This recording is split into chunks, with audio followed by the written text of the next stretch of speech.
नमस्कार, मैं हूं अखिलेश पांडे और आप देख रहे हैं सी न्यूज़ भारत। वक्त हो चुका है न्यूज़ बुलेटिन का। इस बुलेटिन में हम बात करेंगे झारखंड की, जहां नर्सेस का जिले में 2 घंटे का कार्य बहिष्कार लगातार 6वें दिन भी रहा जारी। साथ ही चर्चा करेंगे रेवाड़ी की, जहां प्रिंसिपल की गिरफ्तारी के लिए निकाला गया कैंडल मार्च। आगे चर्चा करेंगे सीतापुर के खैराबाद की, जहां सामुदायिक शौचालय परसेरा में सांस लेना भी हो गया है दुश्वार। और भी तमाम खबरों पर आइए विस्तार से करते हैं चर्चा।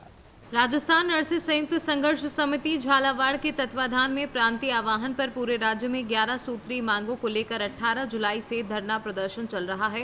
35वें दिन व 16 अगस्त से लगातार 2 घंटे गेट मीटिंग व विरोध प्रदर्शन के 6वें दिन भी जारी रहा। संघर्ष समिति संयोजकों ने बयान जारी कर बताया कि सरकार 24 अगस्त तक मांगों का समाधान करे, अन्यथा शांति प्रिय नर्सेस को आंदोलन के अगले चरण में 25 अगस्त को जयपुर की सड़कों पर उतरने को मजबूर होंगे, जिससे आम जन को होने वाली परेशानियों के लिए राज्य सरकार जिम्मेदार होगी।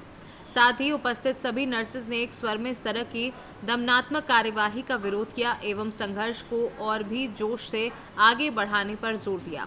आज का कार्य बहिष्कार जिले की सभी CHCPHC सैटेलाइट चिकित्सालय, जिला चिकित्सालय सहित सभी चिकित्सा संसाधनों में जारी रहा व आगे भी जारी रहेगा। झालावाड़ से सी न्यूज़ संवाददाता हामिद अली की रिपोर्ट। रामगढ़ जिला के प्राचीन शिव मंदिर कैथा में बड़का गांव विधायक अंबा प्रसाद एवं पूर्व कृषि मंत्री योगेंद्र साहू ने भगवान शिव का रुद्राभिषेक किया।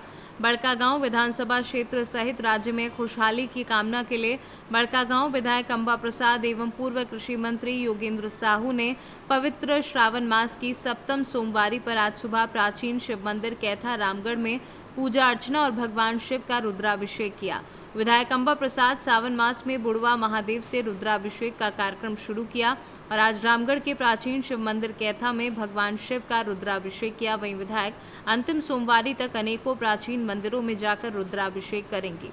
विधायक अंबा प्रसाद ने कहा कि आदिदेव महादेव की कृपा सभी पर बरसे और क्षेत्र समेत राज्यवासियों का कल्याण हो, इसलिए मैं मंदिरों में जाकर पूजा अर्चना एवं रुद्राभिषेक कर रही हूँ।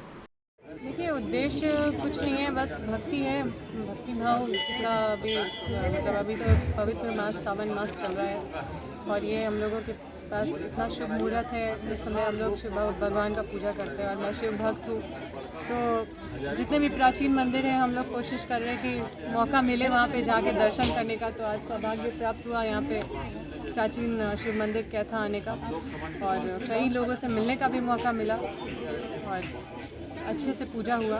सभी शिव भक्त इतने शांति से पूजा कर रहे हैं, सब एक दूसरे को देख के मुस्कुरा रहे हैं। इससे अच्छा माहौल और क्या हो सकता है। क्या मांगा आज अपने बाबा भोलेनाथ से? मैं बाबा से बस यही हमेशा मांगती हूँ कि मेरा राज्य आगे बढ़े, तरक्की करे और मुझे भगवान इतनी शक्ति दे कि हर चुनौती का सामना डटकर कर सके और जितनी भी समस्या मेरे समक्ष आए या जो भी समस्या मुझे जहाँ दिखती हो वो समस्या को हल करने के लिए मैं तत्पर, मतलब इतनी शक्ति दे कि मैं वो समस्या हल कर सकूँ। रामगढ़ से सी न्यूज़ संवाददाता राजीव सिंह की रिपोर्ट। रेवाड़ी की गांव शिवराज माजरा में पढ़ने वाली 12वीं क्लास के एक छात्रा द्वारा 10 दिन पूर्व स्कूल में ही फंदा लगाकर खुदकुशी के जाने का मामला तूल पकड़ने लगा है। छात्रा की मौत पर बवाल काटने के बाद 3 दिन पहले स्कूल गेट पर धरना प्रदर्शन कर चुके ग्रामीणों ने घटना के विरोध स्वरूप बीती रात प्रिंसिपल की गिरफ्तारी की मांग को लेकर माडेया गाँव में कैंडल मार्च निकाल रोष व्यक्त किया। गाँव के स्कूल से शुरू हुआ ये कैंडल मार्च पूरे गाँव में निकाला गया। इससे पूर्व गांव में पंचायत बुलाई गई और पंचायत में 21 सदस्यों की एक कमेटी का गठन किया गया तथा निर्णय लिया गया कि ये कमेटी पड़ोसी गांव में जाकर पंचायतों से समर्थन लेगी और समय रहते प्रशासन ने इस मामले में कोई ठोस कार्यवाही नहीं की तो कमेटी द्वारा आगे की रणनीति तय की जाएगी। ग्रामीण एक ही जिद पर अड़े हैं कि जब तक प्रिंसिपल की गिरफ्तारी नहीं हो जाती तब तक वे ना तो अपने बच्चों को स्कूल भेजेंगे और ना ही मजदूरी पर जाएंगे, क्योंकि घटना के बाद से पूरे गांव के बच्चे दहशत में हैं। तो आज आपने कैंडल मार्च काटा है, क्या संदेश दोगे लोगों को? हम संदेश दे रहे हैं जी कि हमारे जो बच्चे हैं ये स्कूल नहीं जाएंगे, पूरे गांव के कोई बच्चा स्कूल नहीं जाएगा और जब तक नहीं हम मजदूरी पे जाएंगे। क्यों हमारी यही कि हमारी बेटी को न्याय मिलना चाहिए। तो आपकी क्या मांग है, क्या मांग कर रहे हो? प्रिंसिपल को अरेस्ट करो। आज सुबह ग्राम पंचायत हुई थी, गांव में पंचायत, उसमें क्या निर्णय लेने पंचायत हुई, उसमें कमेटी बनाई गई और कमेटी जो निर्णय लेगी 21 आदमी 21 आदमी कमेटी हुई है और हर गांव के माए जो भी है वो कमेटी जाएगी और सभी गांव हमारे साथ है। हमारा गांव का सहयोग पूरा है और हमारा गांव का कहने का यही है पंचायत का निर्णय। अब हम लड़ेंगे। अभी जो भी कार्रवाई होगी वो पूरा गांव मिलकर के काम करेगा। अब शाम को आपने कैंडल मार्च काटा है, लोगों को जागरूक किया है, इसको लेकर क्या मैसेज दोगे लोगों तक? सामने आपने कैंडल मार्च काटा, किस लिए कैंडल मार्च काटा है? ये तो पब्लिक को, अपने गांव को सबको मालूम होना चाहिए। बेटे को इंसाफ चाहते हैं, बेटे को इंसाफ चाहिए। गिरफ्तारी की मांग की भी सूचना मिल रही थी, गिरफ्तारी करो, किसकी गिरफ्तारी की मांग कर रहे हो आप? प्रिंसिपल की। अभी तक प्रिंसिपल की गिरफ्तारी की मांग किया था, वो उसका अभी तक कोई निर्णय नहीं लिया है। इसमें प्रशासन की भूल है या किसी की भूल है? रेवाड़ी से सीनियर संवाददाता चैन सिंह की रिपोर्ट।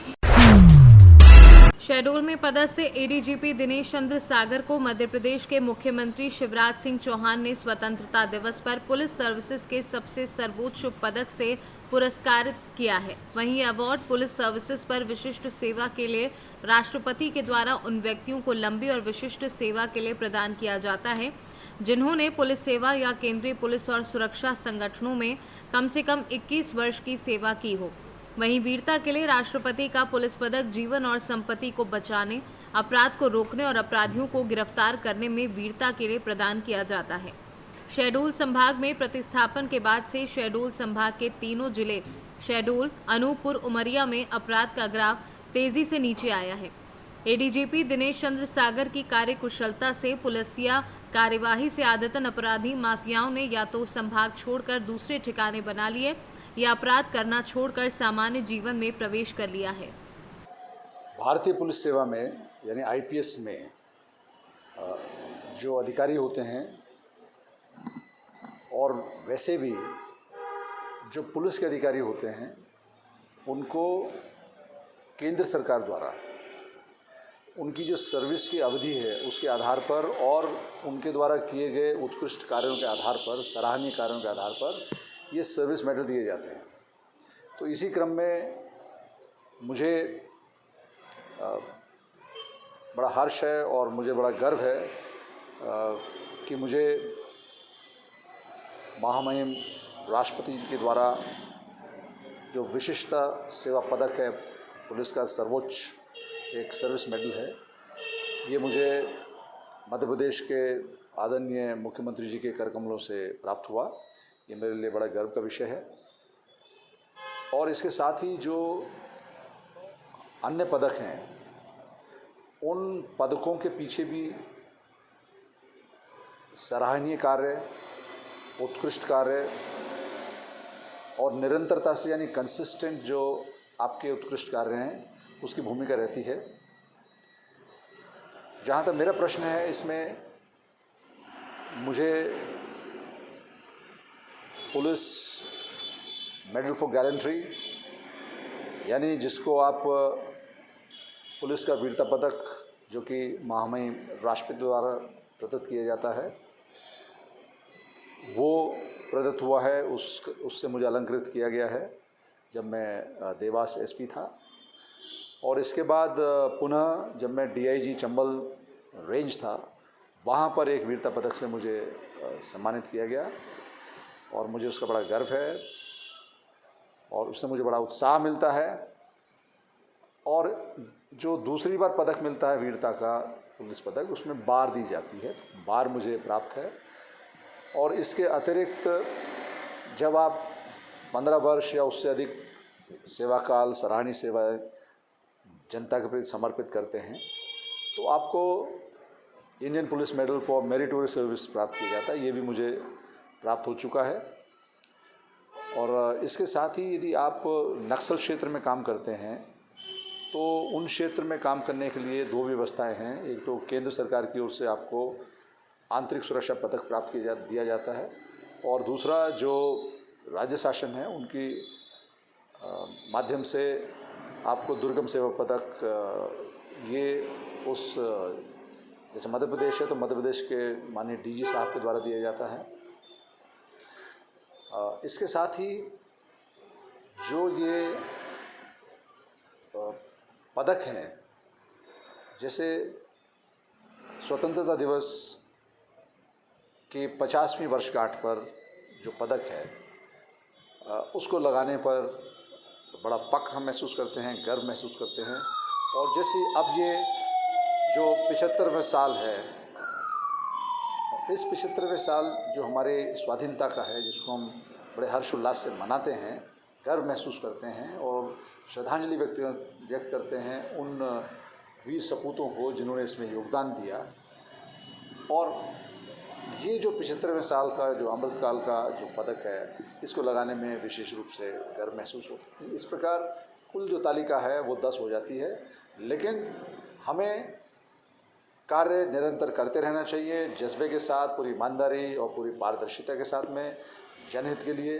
तो ये जो पदक हैं, ये पदक में जो परिभाषित योग्यता है वो अपने आप ही आपको इस योग्य बना देती है और आपको पदक मिलते हैं। इन्हीं शब्दों के साथ धन्यवाद। जय हिंद। शहडोल से सीनू संवाददाता रजनीश शर्मा की रिपोर्ट। योगी सरकार के स्वच्छ भारत मिशन पर पानी फेरने में लगे हैं जिम्मेदार। जनपद सीतापुर विकासखंड खैराबाद के ग्राम पंचायत परसहरा में सामुदायिक शौचालय का निर्माण कराया गया है और देखरेख के लिए केयरटेकर भी रखा गया है और उसका देखरेख 9,000 रुपये भी दिया जा रहा है। किंतु जब शौचालय की जमीनी हकीकत जानने के लिए मीडिया टीम ने अपना कैमरा जब शौचालय की तरफ घुमाया, तब अजीब माजरा देखने को मिला। शौचालय में ना तो बिजली की सुविधा और ना ही पानी की। शौचालय के अंदर गंदगी का अंबार लगा हुआ है, मानो कई दिनों से सफाई ना हुई हो। जब मीडिया की टीम ने तत्काल ग्राम प्रधान व खंड विकास अधिकारी चंद्रभाल से जानकारी लेनी चाही तो उन्होंने बताया कि अभी दिखवाता हूँ। सीतापुर से सीनू संवाददाता अवनीश सिंह की रिपोर्ट। फिलहाल के लिए इस न्यूज़ बुलेटिन में बस इतना ही। देश दुनिया की तमाम खबरों के लिए देखते रहें न्यूज़ भारत। हर खबर आपके साथ, आपके हाथ।